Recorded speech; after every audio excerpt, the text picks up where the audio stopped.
Welcome on into the Chokehold Hour. Thank you all for joining me today. UFC 305 takes place this weekend. We've already discussed the main event, and there are levels to this game. Israel Adesanya, in my opinion, peak Israel Adesanya is levels above Dricus du Plessis, and he will be able to regain his title at the 185-pound division. But today, we're not talking about the main event. We're talking about the co-main event where arguably just as much is at stake for these two men, except there's no belt on the line. It's Kai Kara-France and Steve Erceg at the Flyweight division. And, I mean, great fight. Two hometown heroes. You got KKF from Auckland, from New Zealand. You got Steve Erceg, also from Australia. So both guys are going to have fans in attendance, and it's going to be a great fight. Kai Kara-France, I mean, his nickname is Don't Blink, guys. Let's just get something out of the way before I continue to make this video. KKF is my favorite fighter. I love watching him fight. In 2021, I was an MMA fan, but I didn't have the depth of understanding of the game that I do now. I was just watching because I loved watching fights. And so I was watching KKF fight a guy named Rogerio Bontorin. Now, Rogerio is a grappler. He is a very, very talented grappler, and grapple is exactly what he did to KKF for the first 4 minutes and 40 seconds of the first round of their fight. Rogerio just battered him, picked him up, threw him on his head, laid on him, punched him on the ground. I mean, he was doing everything right. Everything. 15, maybe 10 seconds left in the first round. KKF gets up, goes over to Rogerio, lands a nasty overhand, lands another nasty punch. Rogerio goes to sleep. KKF throws his mouthpiece at him, walks off, gives his signature tribal celebration, first round knockout. And ever since then, I've been sold. I thought KKF really had champ potential. I don't think he doesn't have it anymore. He lost to Brandon Moreno when he did get his shot at the title. But if you guys don't remember that fight, KKF was piecing Brandon Moreno up just a little bit before he ended up getting kicked in the liver and going down. I mean, Brandon Moreno had a nasty cut under one of his eyes because KKF sliced him open with an elbow, I believe it was. KKF is talented, but the nickname says it all. Don't blink. If I blinked, I would have missed that Rogerio Bontorin knockout, and I'm so glad I didn't because I have had an emotional attachment to KKF ever since then.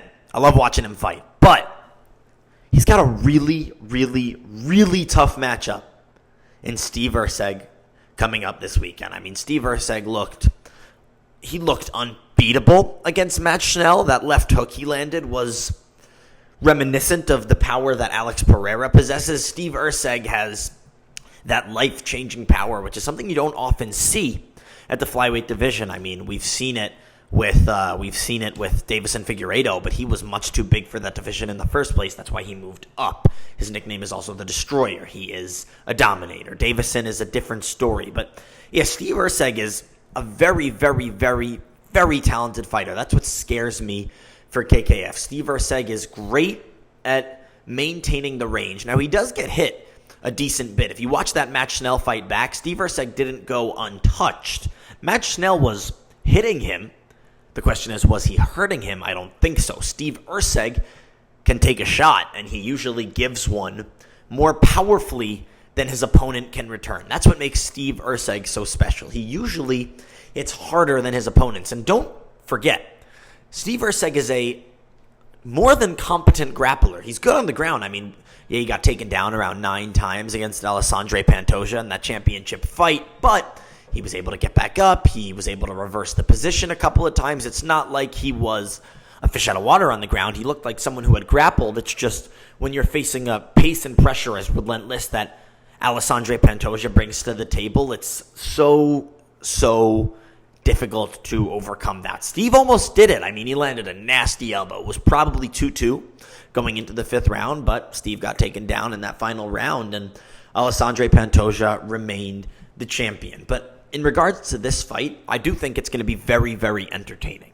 It's going to be very entertaining. Right now, Steve Erceg sits at around a 180-point favorite, I believe. And as much as the odds say otherwise, I think this is going to be a much harder fight for Steve Erceg than people think. Yes, Steve Erceg has the height advantage. He's 5'7", KKF is 5'3".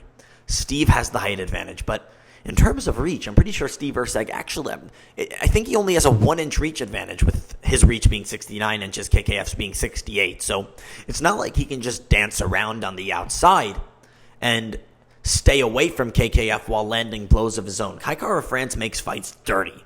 That's what he's so good at. If you watch him fight, I mean, when he gets on the inside and starts throwing bombs, I mean, he is a master at controlled chaos. If you watch KKF's fight against Cody Garbrandt, listen guys, Cody Garbrandt is, I mean, his footwork is incredible, great striking, solid grappler. He has a wrestling background. I understand Cody's chin is gone, but KKF took that chin and sent it even further into the shadow realm than it already was. When Cody Garbrandt awoke after being knocked out by KKF, he didn't know where he was. That's the type of power that KKF possesses. Cody Garbrandt didn't know what had happened. He didn't understand that he was just knocked out by KKF, and that's why I love KKF so much. Don't blink. You can't blink, because if you blink, you might miss something special. Now, Steve Erceg is a better striker at distance. I'll give him that. Steve Erceg, I mean, if you watch all of his fights, the one against Pantoja, the fight against Matt Schnell, his jab is nice. I mean, he pops that thing, he pops it quick, and it hits hard. It's not just a range-finding jab. It's a jab to do damage and find the range. Then he builds off that jab, Steve Erceg does. He throws a cross, he throws a hook, and then all of a sudden you have a 3-punch combination and he's overwhelming you on the feet. That's what Steve Erceg is so good at himself.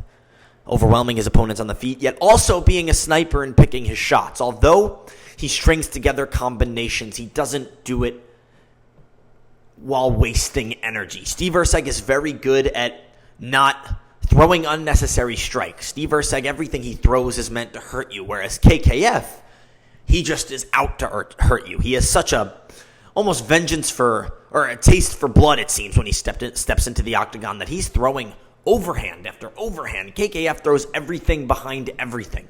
And that's the difference, I think, in this fight. Steve Erceg is a little more calculated on the feet, whereas KKF is more reckless abandonment type style. But when he hits you, he puts you to sleep. I mean, KKF... now, let's talk about Kai Kara France's last fight against Amir Albazi.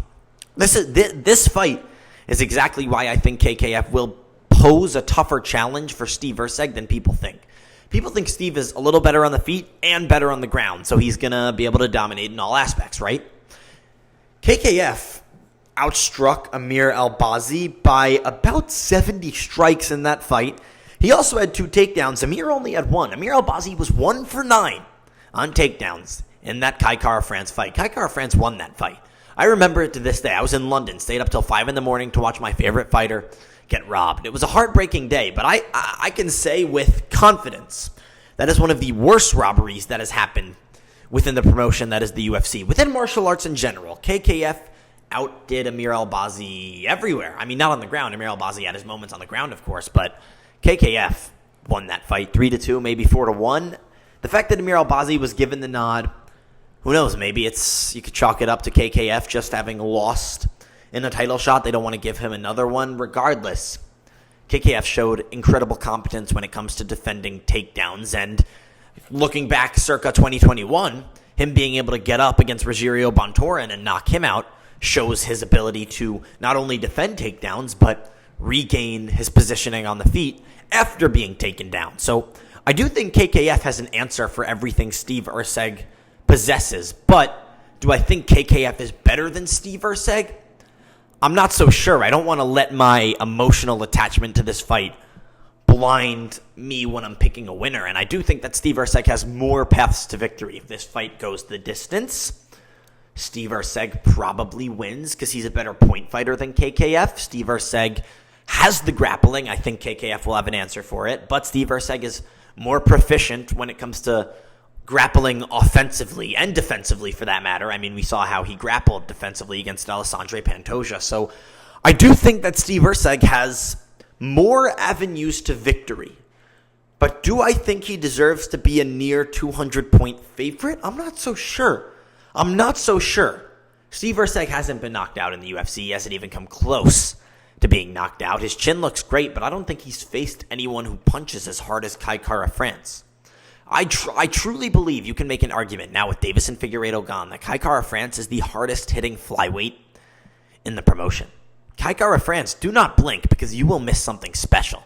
And yes, if you're a smart person, you're going to bet on Steve Erceg to win this fight. I don't see Steve Erceg finishing KKF. I don't see that being the case. Brandon Moreno was able to do it. Maybe if Steve can find a body shot like Moreno did and put KKF down, but KKF's a stud, and he's hard to put away, and he looked awesome in his last fight. So I don't see Steve Erceg finishing Kai Kara-France. Do I see Steve Erceg potentially winning a decision? Yeah, I think that's the most likely outcome for this fight. Steve Erceg by decision.